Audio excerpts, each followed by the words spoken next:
we have, Cornelia has worked with an agent, and she's going to explain what actually happens when you're working with an agent and what does it mean. And we're going to have some things from her. Jacqueline is going to be talking about being published traditionally, and she also has some tips and links, which Silver, thank you, is going to put in the chat on, okay, if you want to get an agent, how the heck do you go find one? So we're also going to, we will be taking classes, or excuse me, taking questions. And we just ask, please let both of them get through their piece and explain where they're coming from and what they're going to be talking about. And then once they get through everything, we can entertain questions. And remember, you know, be polite. Don't just blurt out things. Raise your hand, or you can put a question in the chat and one of the Zoom hosts can read it to us, okay? So Jacqueline, do you want me to put up your slide? Sure. Okay. If that's okay with Cornelia. Yeah, that's fine. I'm Okay. sorry, okay. I just stepped on both of you, so you two, between the two Well, of you, who's going, just Cornelia, who's put going this first? together, so. Yeah. All right. Cornelia, you're gonna go first? Yeah, while you're putting up her slide, I can give folks some of the background that I've experienced with working with an agent. And I always like to start off by saying, number one, I was an accidental author. I didn't start out this journey to say, hey, I want to write a book. I had a friend who had written a book with another colleague, and she had submitted a proposal actually at the publisher's request. And we had been chatting about it one time, and she was saying, well, she wasn't sure if it was even going to be accepted, but it was going to be a pretty big book. It turns out the title of it is The Big Book of HR. And I had said, gee, that kind of sounds interesting. Yeah, maybe I should think about writing sometime. And the next thing I know, about a month later, she calls me in a panic. Well, the proposal's been accepted. I've got 5.5 months to write almost 100,000 words. Are you in? So that started my whole publishing career, if you will.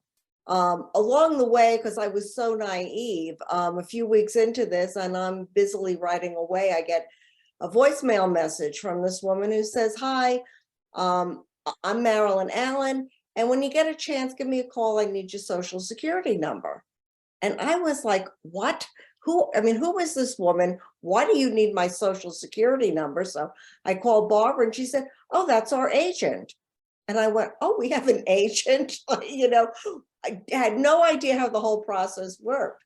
And she said, well, yes, this particular publisher, you know, insists on an agent. I said, well, how did you find her? And she said, well, when I wrote this other book with Sharon had this agent. So here we are. We ended up inheriting, I would say, probably one of the best agents. She has a lot of industry experience. She worked for a number of the big publishing houses, and ironically worked in sales and marketing before she kind of peeled off and worked on her own. So you just couldn't have gotten a better gift as an author. And we used to go to, Barbara is my co-author, we would go to Writers Digest conferences in New York when I still lived on the East Coast.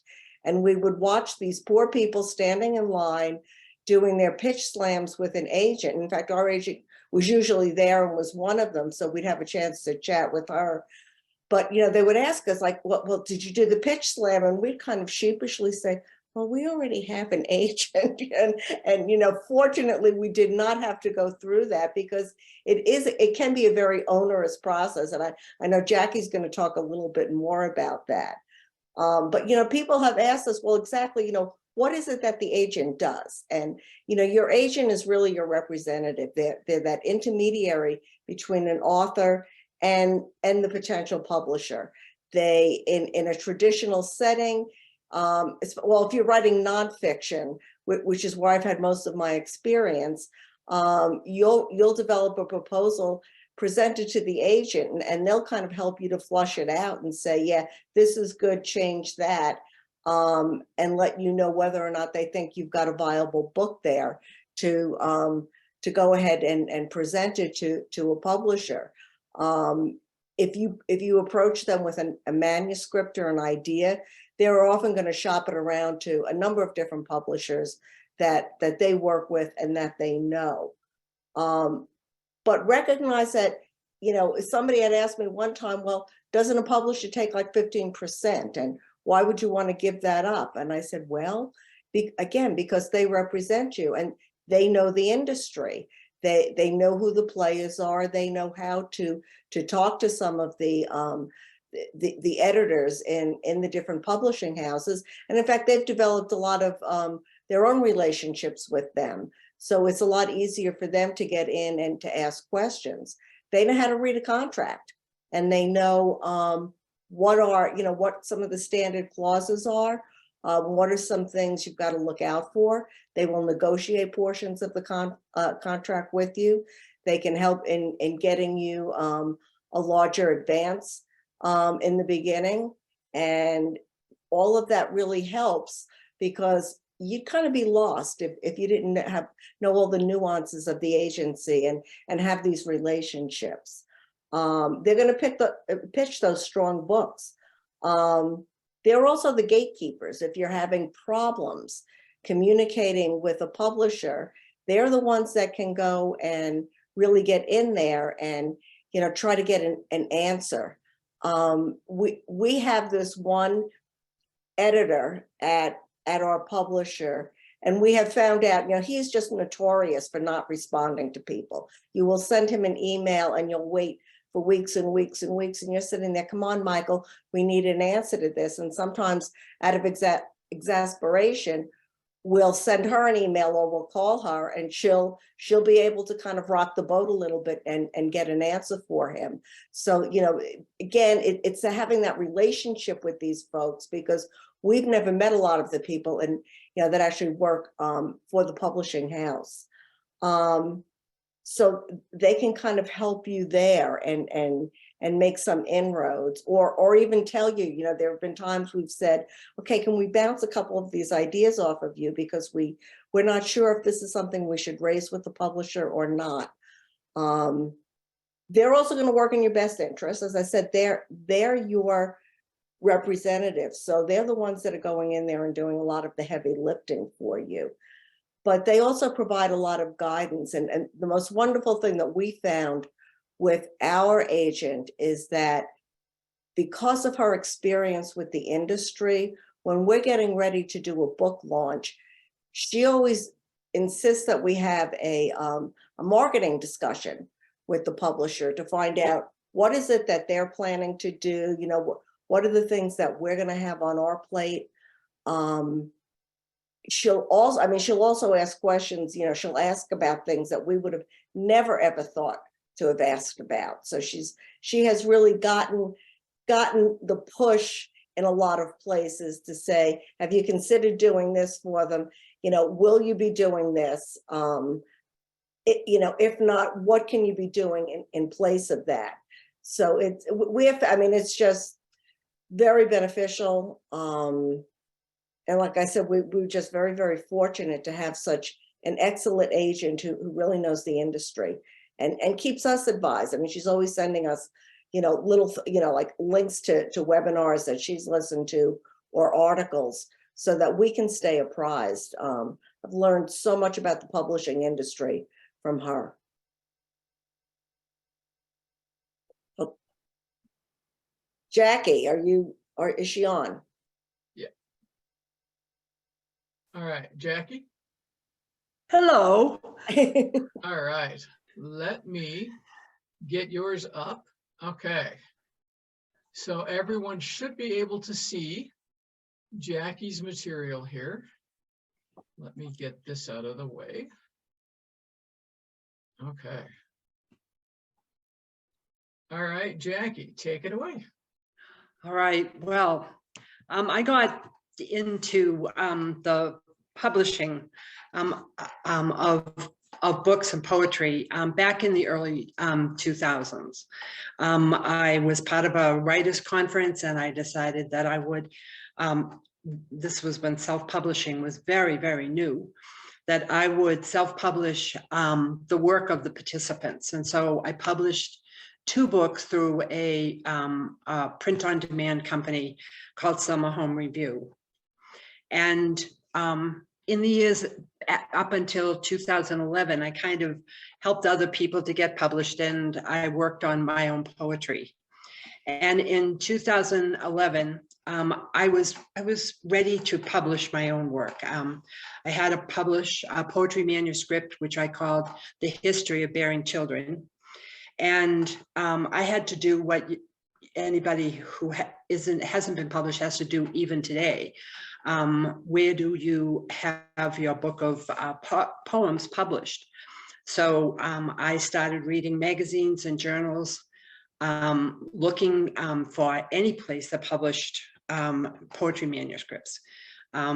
Even today, Poets and Writers is one of the best places to look in the back pages of their magazine. They have contests, small presses that are looking for manuscripts, publishing houses that are looking for poems, which then helps you to get your name and your poetry known. So I found a DERA, Irish International Press in Ireland, and even though they had they didn't send troops to Vietnam, I just thought that they would have a sensitivity to what I was trying to say in my manuscript. And to my great surprise, History of Bearing Children won the 2012 Irish International Chapbook Prize, which came with publication and 40 books. And if I could get myself to Ireland, they would publish the book and they would do a book launch in Galway. And then they would tour me through the country reading my work. So it turned out to be just the most amazing experience. So I would like to say that a group of my friends, writing friends, got together and did a fundraising event, which then allowed me and my daughter to go to Ireland. So that was my first experience in 2012. And so that was a contest, and it came with tremendous benefits. Brenda had talked earlier about maybe doing pros and cons. So one of the cons that came up was that the ISBN number in Ireland wasn't valid in the United States. And so I had to get a press in the United States that would republish the book. So, so that happened, and the book can be bought here, or it can be bought, certainly can be bought in Europe. So that was kind of a fun thing to learn about. So the second book that I finished is called Vietnam Veterans: Unbroken Conversations on Trauma and Resiliency. I lived on Cape Cod when I first started writing the book. Maybe back in 2012, 2013, I interviewed veterans, and by 2016, the book was ready, the manuscript was ready to find a publisher. And fortunately, while I was editing the book, I began to look for a publishing house. I, again, went back to Poets and Writers and every journal. I talked to everybody I could talk to. I used the internet. And by the time it got to be 2016, I had 42 rejections. And then an interesting thing happened. I decided to be very, very bold. And so I went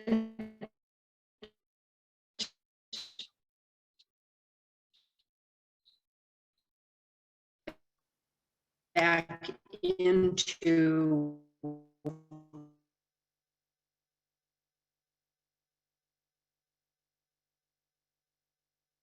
Jacqueline, I don't know if you can hear me, but you are locked up and we are not hearing what you say.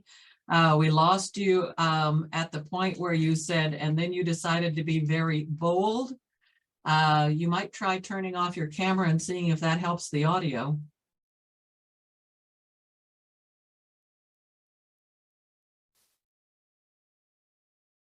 Jacqueline, are you there? And I'm also going to tell her that in the chat. Riva, if you're anywhere near her.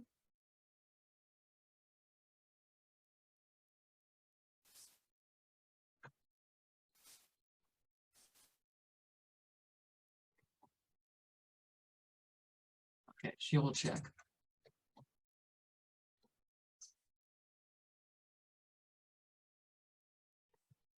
Shoot, it was just getting good. Yeah.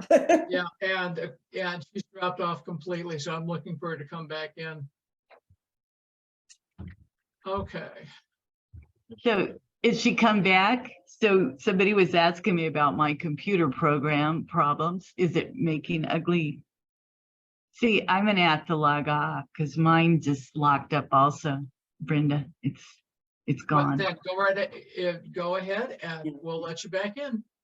Yeah, Here I'll use my other machine. Thanks. Take care. Okay. Should I continue? There you are. Yes, Jacqueline, yes. The last we heard was you said you were going to be bold. I was going to be bold. So I emailed all 7 agents or publishing houses that had not gotten back to me and said, did I just miss your email? And believe it, I know you're not supposed to do that. But I got a telephone call in April from McFarland Press in North Carolina saying, we are so glad that you got back to us. We have your manuscript proposal sitting here. It's gone through our editorial board, and we were looking to get back in touch with you. And I just... Jackie, can you hear me? Jackie? Oh dear. So Jacqueline, if you can hear me, try turning your picture off and just keeping the sound up for a few moments.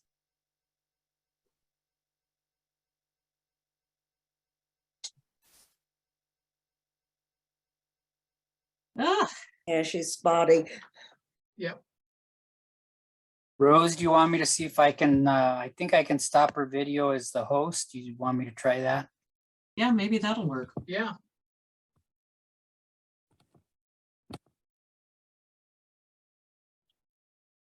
Sometimes if you have one or the other.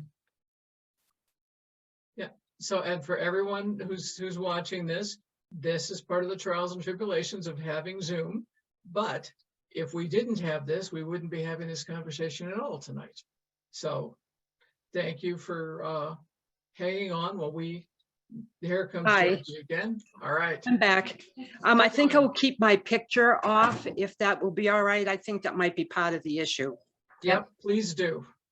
All right, I apologize to everybody. So I worked with McFarland. They have a website that if you have never worked with a publisher, all of the information that you need is on their site. They have what they expect from a proposal, what they expect from a query. They have I think it's at least 2 contracts, which you hardly, as an unpublished writer, hardly can ever get your hands on a contract, but everything is there. So I was very pleased that they told me that the manuscript is clean. We went through it once to edit it.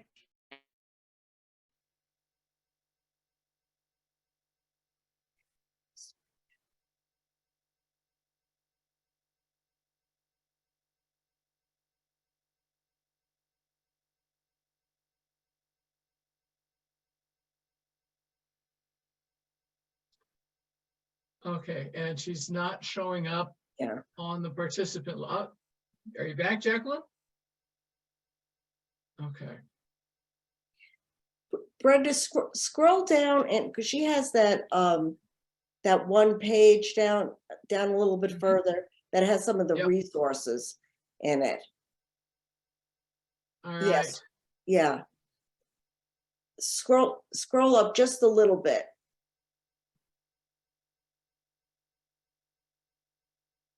There you go. Yeah, where I am back. I'm so there she- sorry. Okay. So that's really it. The McFarland published the book. They were wonderful to work with. I didn't have an agent. I had a publishing house, and they have a major catalog. In the first 2 years, the book sold about 500 books. I haven't done very much to publicize it in the last year or so, but so far, the book has been of interest to people that have interest in Vietnam or in warring. It won first prize for the New Mexico Press Award for politics and current events. So a year ago, so I was very pleased with that. So in my experience, I haven't had an agent, but I have had 2 publishing houses publish the books.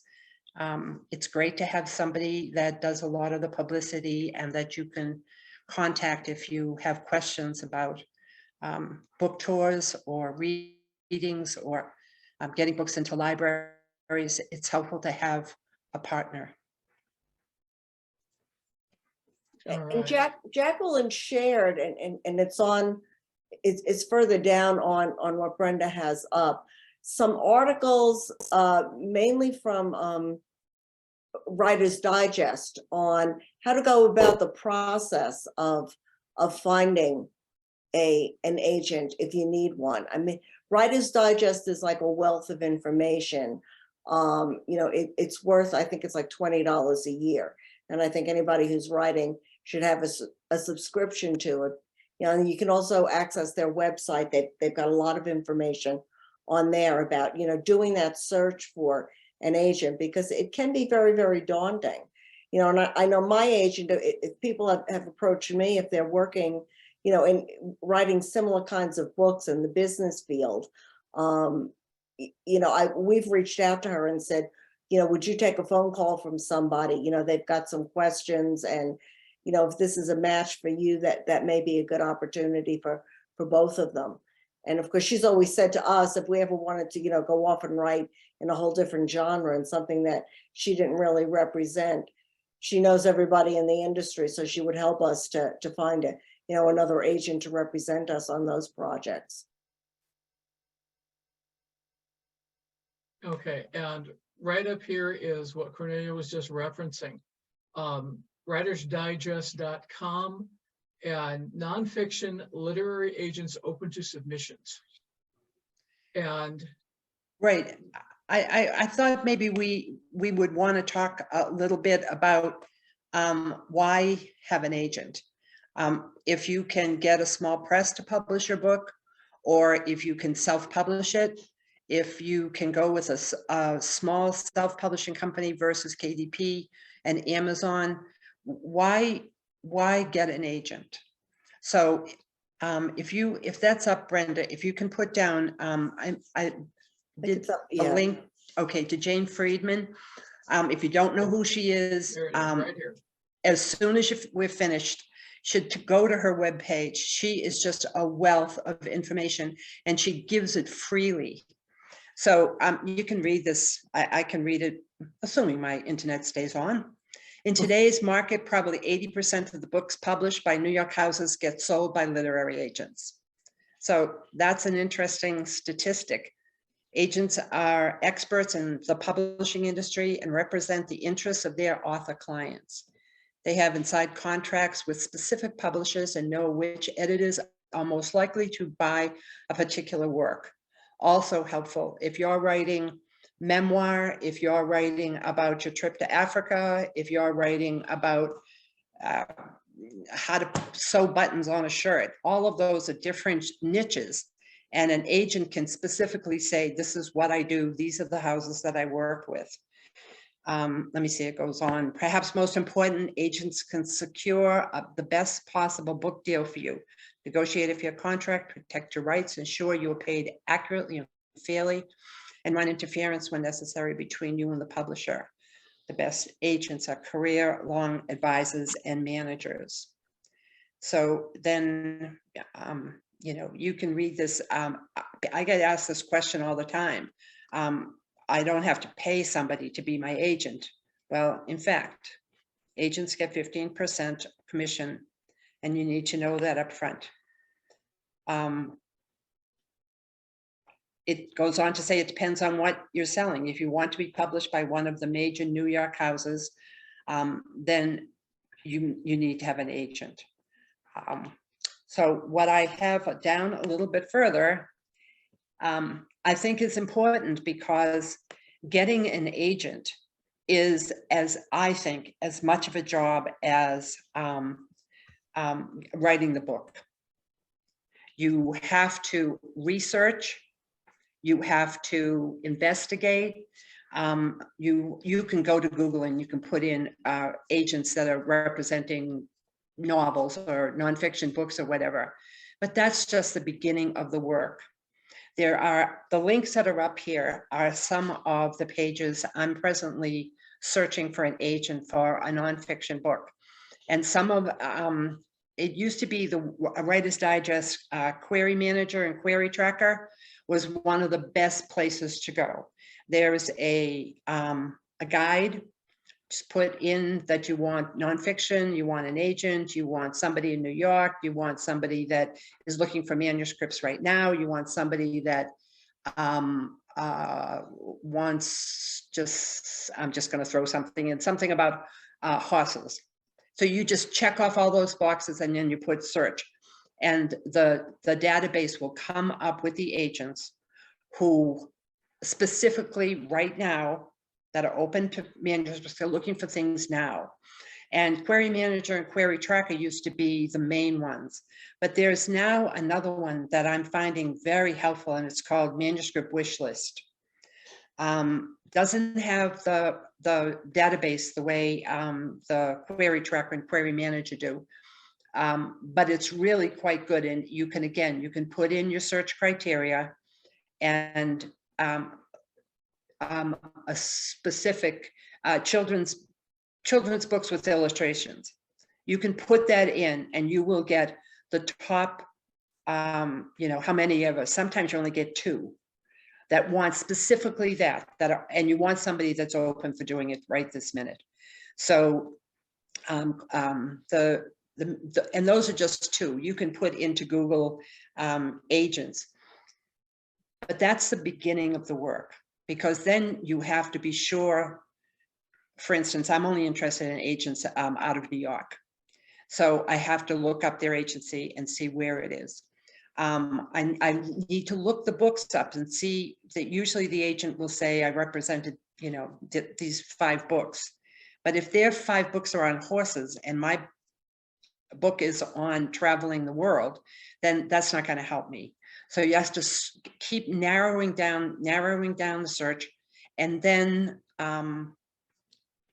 you need to research how to write a manuscript proposal and how to write a query letter. Once you have those done, then you send out the queries. And the Jane Friedman website, she tells you exactly how to do that, how many to do it at a time.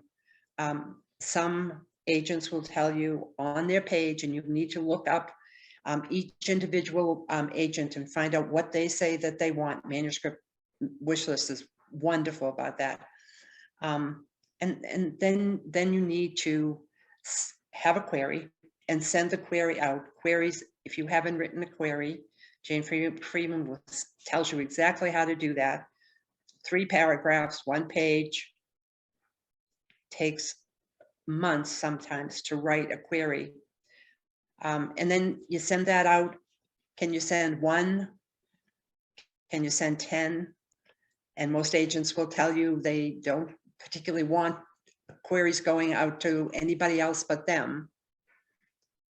But if it takes them 3 to 6 months to get back to you and you only can send 1 to 1, then I guess every writer has to deal with that. I just can't see that.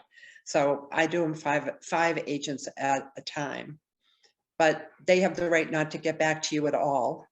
They have the right to get back to you in 3 months or 6 months, and it'll say in the description that the agent has written down, you won't hear from me for 6 months. It might say, if you don't hear from me in 3 months, I'm not interested. So you get some guidance, but that's a long time if you're the writer, sitting and waiting for an agent to get back to you. But that is the process. So I can answer questions about that later if you want. All right, so we've gone through what Cornelia had up. We've got, Cornelia, there's a little bit up what you had about traditional publishers, but Yeah. are we at a spot where we want to talk pros and cons, want to take questions? And I'm leaving this up to the two of you. I'm open to taking questions at this point. Jackie? Okay, Sure. all right. I'm just so glad my internet is staying on. We're gonna cross our fingers and hope it stays put. I know, Okay. I'm sorry. But it's technology, and it just is what it is. All right, so if you are interested and you've got a question or something else, you can either put it in the chat and David can read it to us. You can, yeah, that's probably the best way to do it, because I'm not going to be able to see everybody on my screen all at one time. So if you raise your hand, I'm not going to see you. So let me stop sharing here for a moment. Get everybody back up here. Maybe I can do it this way, gallery. All right. So do we have any questions? I mean, the one thing I've got, all right, off the Rose, we have a question from you. Well, Cornelia and Jackie, you both talked about, a little bit about the agents, a little about going to the traditional publishers. I think that one of the things that you need to mention, I mean, for a lot of people, they've spent a lot of time putting together their books, and they're wanting to do future books. And we are writers. We don't necessarily want to have to do anything but write. And the first thing you mention is how long it takes to get a hold of people, and how long it takes for them to get from the initial contact, and then they're going to take so much money away from how much you sell, and da, da, da, da, da, da. So I think that it would be good for you to mention why you even want to go with an agent to begin with, or a traditional publisher, versus just doing it yourself. Throw that in there. Go ahead, Jackie. Well, with the Vietnam book, I wanted national attention to this story. Vietnam Veterans Unbroken is interviews with 17 Vietnam veterans, who they were before they went to Vietnam, who they were in the year or so after they came back, and then it traced them up to what they do today. And I felt very, very strongly that there is a misimpression that Vietnam veterans did not become valuable members of society. And the 17 veterans in this book tell their story of how they struggled, but it tells the story of how much they love this country and how they thrived with their families and their careers. And it was really important to me that this book got into libraries and got into college libraries. And at no point did I ever decide that I was going to self-publish it, even though it took me 8 years to get from writing it to getting it published. I as Rose said earlier, I'm a screenwriter as well, and I have 9 feature-length movies. And I seriously doubt that very many people in the world are going to be interested in reading these screenplays, but I want them all published So this is where KDP Publishing and Rose's contribution to what our knowledge base is, where it's the absolute right thing to do for my particular screenplays. So I think that's one of the wonderful things about Southwest Right is that we tell all the different sides of the story. So I'm very, very much in favor of KDP Publishing. And in KDP Publishing, as Rose has showed you, you do the work. But there are other self-publishing agency organizations out there that you can choose. So I'm very much in favor of the self-publishing model. You know, I think to kind of build on that, there sometimes isn't one right answer to, you know, do I go traditional publishing or do I go self-publishing? And in fact, my co-author and I have self-published one of our own books that we did not go through the traditional process. In our case, similar to Jackie, most of the books we write, the majority of them have been at the request of the publisher. So, you know, again, I'm this kind of accidental author who fell into this wonderful situation, except while we were trying to write the book that we self-published, the publisher kept coming along going, oh, we want you to write that. How about a book about this? So, you know, we kept getting interrupted, which is why it took us over 10 years to get that book out from the time we started. But a couple of things to keep in mind about why one would go the traditional route. Yes, it can be very tedious and it can be a long time, but traditional publishers are only going to accept books that they think can sell. I mean, anybody can put anything out there through a self-publishing thing. It doesn't mean that the book is good. And that's not to say that people that take advantage of self-publishing write a lot of nonsense. They don't. There's a lot of good books out there that have been self-published. And like Jackie, we kind of came into understanding self-publishing when it was brand new. You know, and it was still at the point where people were kind of on the fence, is this really, you know, going to be a credible book if you don't have an agent or if you don't have a traditional publisher behind it. So that, you know, that was that's one of the things to keep in mind, that yes, if you've got a really great book, and yeah, I wish we all wish that we were going to be the next James Patterson, but if you have that really good book, having that credibility of having a traditional publisher behind it will really help to kind of add to your own credibility. And I noticed that Leonie had a question on there about, or a comment, please discuss needing a platform before approaching an agent or a larger New York house, publishing house. And that's where, you know, Rose and I had done this workshop back in December about, you know, why are you writing? What are you writing?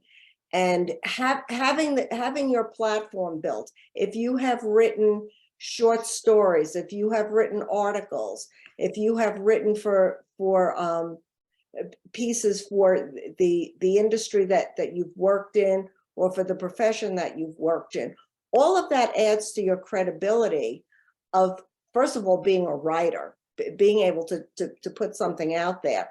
And as part of the proposal process, at least for a nonfiction book, you've got to be able to show that you're a credible writer, and, you know, not necessarily submitting copies of it, but to say that, you know, I was published in this journal, I was published in this in this particular magazine. I've written white papers for my professional society that have been published. All of that adds to the platform that you have and your credibility as a writer. And then take it to that next level of what are you going to do to help market the book? Do you have a presence on social media? Are you comfortable talking to the media? You know, we have that one workshop coming up. So what are you going to be able to do, not just to promote the book, but to build your own credibility as an author in your field? So those are all pieces of what your platform begins to look like. And then, are you on social media? You know, how are you going to get the word out? And again, do you have that credibility within your own circle of influence? Within, you know, again, with being a nonfiction writer, have you developed that credibility within your own professional standing? Because all of that adds to, oh, this is why I should pick up this person's book, because they're a known entity. And it's just very interesting. Ironically, late this afternoon, I got an email from another author that I know who's in New York. And she posed the question, what do you think sells a book more, the author who wrote it or the marketing effort? And she was looking at like, well, 10% the author, 90% the marketing effort. And my response to her was, well, I think it kind of depends on who the author is. You know, if you're a well-known author with a following, and I think particularly in fiction, people wait for your next book to come out.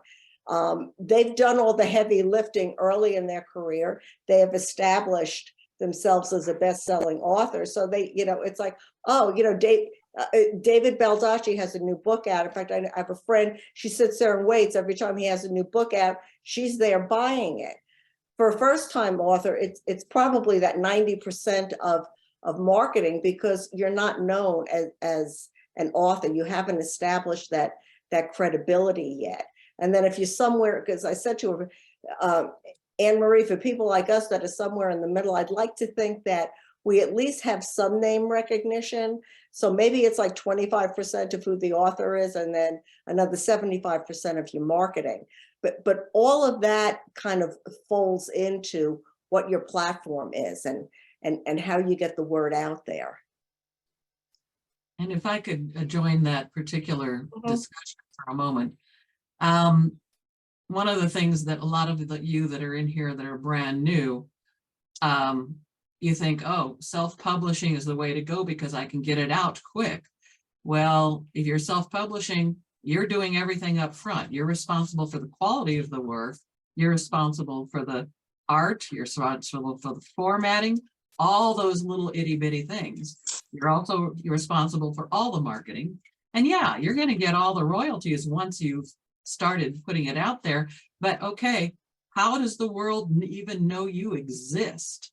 So you go on and say, if you have a book and you have absolutely no history or have no market behind you to start with, and you put it on Amazon and you do nothing, you say, hey, Amazon's got a worldwide platform. They're all going to buy my book.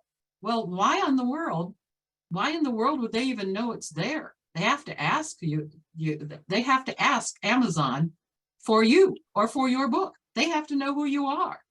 You're doing all your own marketing. You're doing all your own editing, formatting, or paying somebody else to do those things. If you go to a traditional publishing house and to an agent, then yes, the manuscript is usually in its final form that you've gotten. But then when you turn it over, they also have editors that are going to go through and tweak it to meet their standards. They know what will sell because they focus on your market.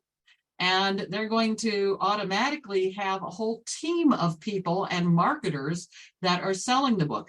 So instead of getting 100% of the royalties, now you're only going to get what, 20%, Cornelia? It varies. I'd have to look at some of the contracts, but yeah, it's usually a sliding scale up to so many books sold, you get a certain percentage, and then it increases incrementally. Yeah, but the difference is getting 100% of 30 books sold, period, versus getting 10% of 3,000 books sold. Now, all of a sudden, that 10% actually brings in more money than your 100% of 30 books. Because that's a huge difference there. So that's one of the reasons people go for looking for traditional publishers and or for agents, because they're trying to tell the world my work is worth, I'm a quality writer, my work is worth this. So if you want to get it in fast, you go one way. If you want to get it to be well known and want people to want and look for your books, you might want to consider going the other way. You may even end up blending the two to an extent. When I started writing for magazines and for and doing short works. And that built up, as Cornelia calls it, my reputation and my platform, so people knew the kind of things that I write and how I write, because they've seen it. So that helped in the long run when I then went into books.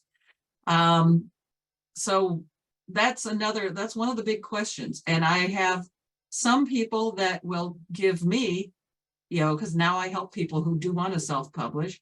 They'll give me a manuscript and I'll take one look at it and say, this is one hell of a manuscript. Why don't you send this to a traditional publishing house? And I have said that to them, and they have had reasons. And one of them was a very good one. A gentleman who sent me one that I swear to God, I want to put into every book award contest in the country. Wonderful manuscript. And yet I said, why aren't you sending this to a traditional house? Why are you self-publishing? He said, I've been working on that for 20 years. I'm 89 years old. It usually takes between a year to 2 years for a book at a traditional publishing house to get on the market. He said, I may not live that long. And I had to go with that. I'm like, okay.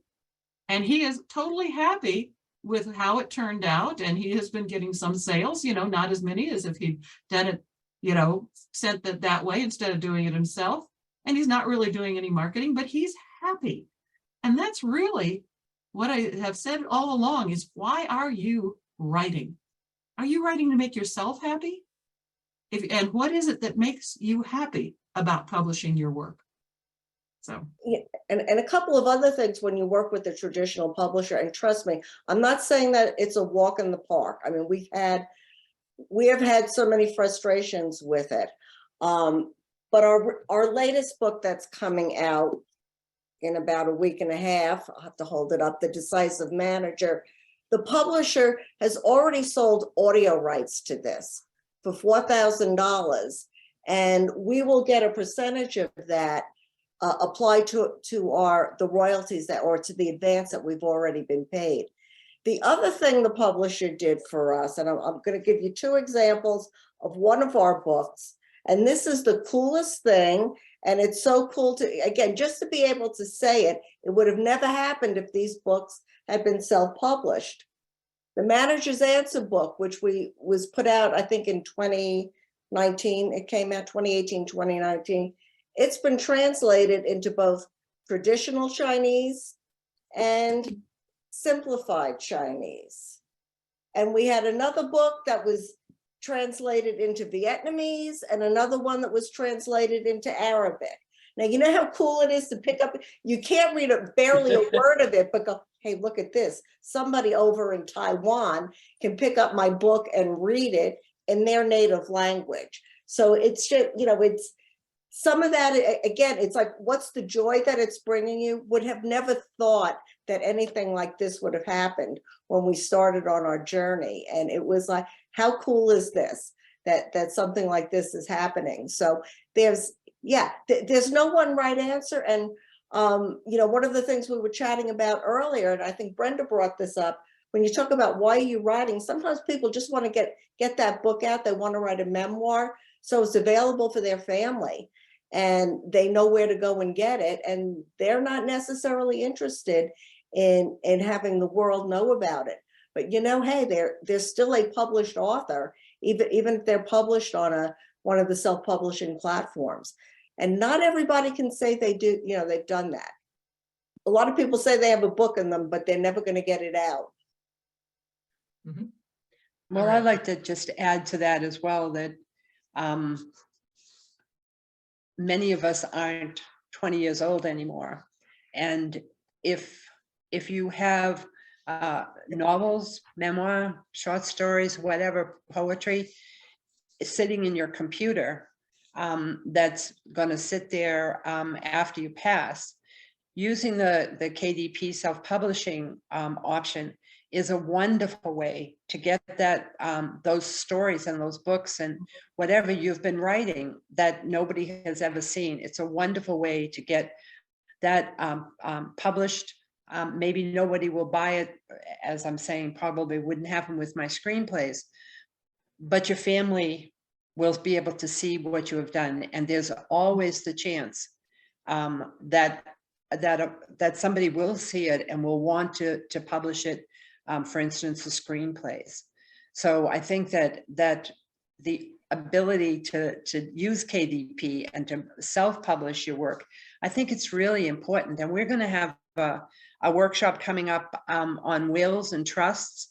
That is one of the things that I think you should think about for your children, your grandchildren, and generations to come. That you can will your books, your novels, your screenplays, and write it specifically in your will. Who is responsible for it? So that should Random House decide that they're going to publish your novel and it becomes a New York Times bestseller, that somebody has responsibility for it and somebody will be able to track it. Somebody will make the profits for it. Somebody will keep your name out there.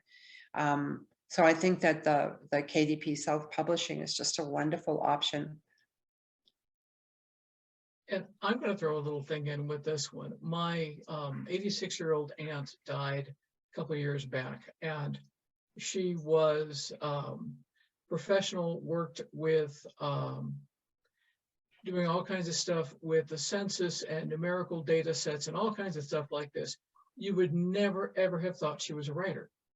And like the year before she passed, we went and did a little KDP on, she wrote poetry. Nobody knew she wrote poetry. And we had, and like little booklet worth of poetry, she had 3 of them. And she painted the covers for each of them. And we got them published. And she got to see them before she passed. And they were at her memorial, they were sitting on the table next to her ashes. And so anybody who wanted Patricia's words could pick up a copy of it. And it was just mind-blowing for the rest of the family, who were like, we had no idea she ever did this. So there's a lot of room for both sides of the work. Because I've worked as an editor in traditional stuff before, and yeah, it really does, as Rose said, it depends on why are you doing this. And you know, if it's a little personal thing, you want to see it in print. Like I have genealogy stuff that eventually will get done that way, but yeah, it makes a big difference. And I've got another question in the chat. Somebody wants to know, what is a hybrid publishing strategy? What I just saw that, Melanie, go to Jane Friedman's website that Jackie had talked about earlier. She did Right. something recently about all of the different types of publishing, and she has this great chart in there that really takes you through explaining all the different ways that you can publish in 2023. And I think she can probably answer that a lot more eloquently than I would take a stab at doing. I would agree. And if what we're saying, if you're new at this and it sounds confusing, just spend a day on Jane's pages. She explains everything. And just so that you can, for platforms is a good example, so that you can understand. If you don't have 10,000 people in your Facebook post, and you don't do Instagram and all the other new ones that are coming up, once you've read her pages, you'll understand what are the important ones, what are the ones that are an absolute must if you're going to go with a traditional publisher and an agent. But it's all written down, so it's not, you don't have to reinvent the wheel. It's all there for you just to read. Yeah, and Silver has put that link in the chat. So if you're interested, just go in, click on it. You'll get another page come up, and you'll be able to go take a look and wade through all the information she's got on there. And I think we've pretty much answered the other question on finances with publishing, marketing, sales, income, because we've kind of walked around that. It's, from what we've already said, it's a kind of a sliding scale. It's going to determine, it's pretty much who your publisher is. And there's no real hard set rule, at least I'm not familiar with one. Do we have any other questions?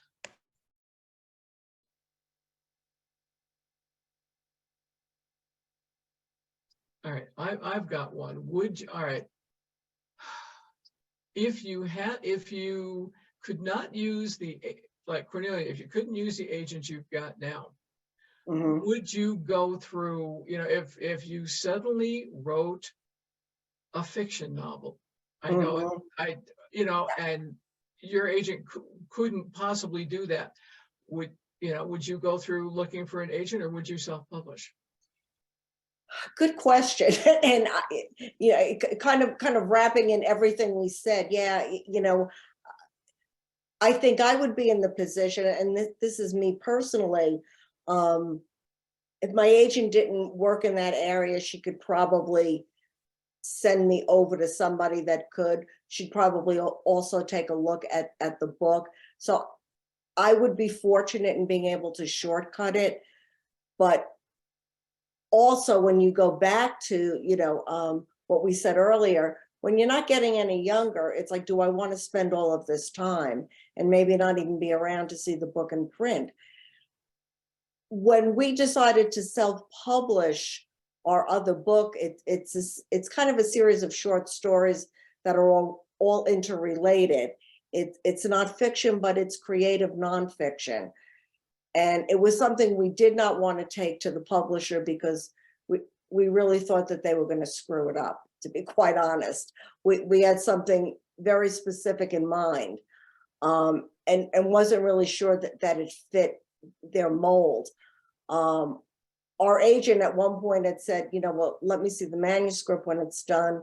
I'll shop it around. And we had just kind of decided we wanted to try this thing called self-publishing, because by that point, it's now 10 years later, we'd been watching what was going on. We had learned so much about the publishing process and about how to write a different kind of book that I think we both were feeling like we wanted this to be our own, and we wanted it to be our own effort. And if the thing totally bombed, well, then we could always go back and try to re-release it somehow, and see if we were successful doing that. I think you'd probably have to be a pretty much more well-known author in that kind of in that particular genre for probably to have been picked up by a traditional publisher. But you never know, because there have been stories of, especially in the early days of self-publishing, where traditional publishers have come and said, we're interested in the book, and the author has said, well, I'll tell you what, I'm going to keep all the rights to the ebook. You can take the print book, see what you can do with it, but I'm not totally turning this over to you. But he also was a well-known author and had a lot more leverage to be able to do that. So I don't know. I think if I didn't have the great agent that I had, I probably would look to self-publish it. And one of the other things we're doing is, and part of this is thanks to Rose, who had told me about Vella, as a way to begin to continue to market some of our books. We're starting to write some short stories around them, just to create some excitement. And in the meantime, we may make a few more pennies in the whole deal, but it's just another way to get your name out there and to keep your name out there. And if you're trying to build a platform, I think it's something that's worth exploring. In fact, I think Rose should do a workshop on it later this year. Yeah, I'm probably going to. Yeah. So Cornelia, how much marketing have you and your partner actually had to do since you go through a traditional publishing? How much personal appearances or whatever have you had to do? A lot. And again, it has varied with each one of the books. For some of the books, they've actually, let me just kind of back up a minute.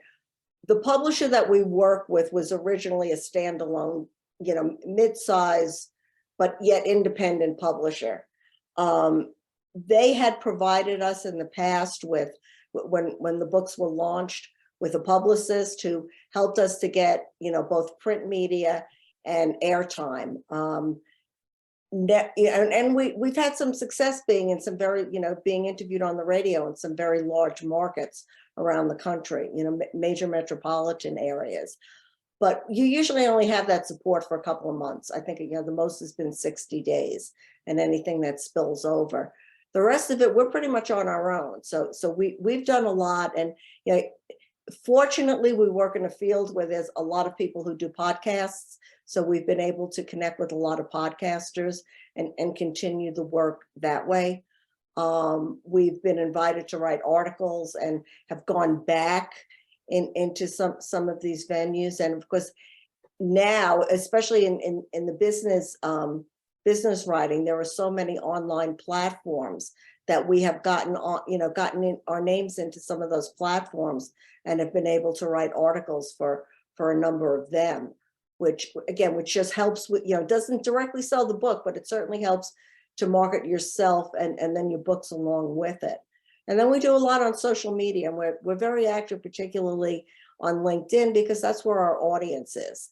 And when you're working with social media, you've got to align it with where your audience is, the kind of book you're writing. In fact, our agent had suggested last year, when the 10th anniversary of our first book came out, that we get on TikTok, and we said, no, we're too old to be dancing around and making those kinds of videos. But we do quite well, and we do. I think LinkedIn has really helped us a lot to get our names, to keep our names out there, and then people getting excited, like, wow, you've got another book coming out, isn't that great? So, but yeah, you're always marketing. The marketing doesn't stop once the book is published and launched. It continues. A friend of mine recently asked me, because I was telling her about it, and she said, oh, I mean, like, are you gonna have to go to New York or something? And I said, oh, we only wish that we were going to get those kinds of appearances. But you never know. You just never know. And it's amazing, for us, for our organization, we used to have to, supplement people's traveling costs and stuff. And so we wouldn't necessarily, we've always been blessed by having a lot of really great authors in the Southwest, many of whom didn't mind popping into the meetings when they were in person. But nonetheless, you still had to draw on a lot of local talent, where now, like this guy that was supposed to be here, Ernie, he's in California, and we got one coming up here from Cape Cod. And so we're getting really well-known speakers from all over the country via Zoom. So the ability to be hybrid, to meet in person sometimes and have the other option as Zoom, has been really of benefit, I think, to our members. Well, and last year we had the poets coming in from Galway, Ireland. Yeah. Freaking amazing. All right, I've got another question in the chat from Leslie. Is it unwise to publish stories from part of an unpublished manuscript in progress in a magazine or even the Sage? I think Go ahead, Rose. For a second, because if it's an unpublished manuscript, if you take a chapter from that or a sub-story that's part of the manuscript, and you put it into a contest or into the Sage or whatever, you're actually starting to build interest in the story itself. You're taking and going, okay, here's this little piece of a much larger work. If you really like this little piece and say, ooh, that's an interesting character, that's an interesting concept, I like that world, then what you've started to do, that's part of your whole platform concept. That's giving people an idea as to what they're going to see when the book itself actually comes out. And you can use that. And I would be very vocal about it if you were to take it to a traditional publisher saying, this piece of this was released as an individual story and it won an award or it got published. And so they see that you're taking an active interest in your own work. I wrote for primarily aviation magazines and sustainable living magazines long before I ever published books. and have had over 1,000 articles published. So there's a whole lot of people in this country who know Rosemarie Kern as an expert on air traffic control, on solar cooking, and sustainable living and high desert gardening. Those are my 3 areas of expertise. So when I actually put the books out, I already had a built-in audience. But a lot of the data that was in those articles comprised the same information that then showed up in the books themselves. But because they knew, you know, my style of writing and et cetera, they were familiar and comfortable with it, it drove them to increase the book sales. Yeah, I would agree with it. I was going to say the same thing. And in fact, there have even been some websites that I, the top of my head, I can't remember what they were, but where people would actually start to put in pieces of their book for exactly that reason, to start to generate that interest. And, you know, and then people go, you know, when's it coming out? So you just want, if you started, keep it going. Keep the interest going. You don't want to put something out there one time and then the book may not be finished for 5 years. Then people, you know, will have forgotten. So keep dripping stuff. You know, and the other thing I heard somebody say once, if they're, you know, we write and we rewrite and we rewrite again and again and again, and there's stuff you pull out of the book that you decided, you know, it really doesn't fit once you've edited it enough. But take some of those pieces and see if you can do something with them around a short story, an article, you know, depending upon whether it's fiction or nonfiction, just as a way to generate interest and to kind of keep the interest going. Do we have any more questions? Writing contest again has that, the 2 entries, first opening pages of an upcoming unpublished novel or opening pages of an already published novel can be entered in the Southwest Writers Contest, so that you can, you know, then hopefully have bragging rights about that.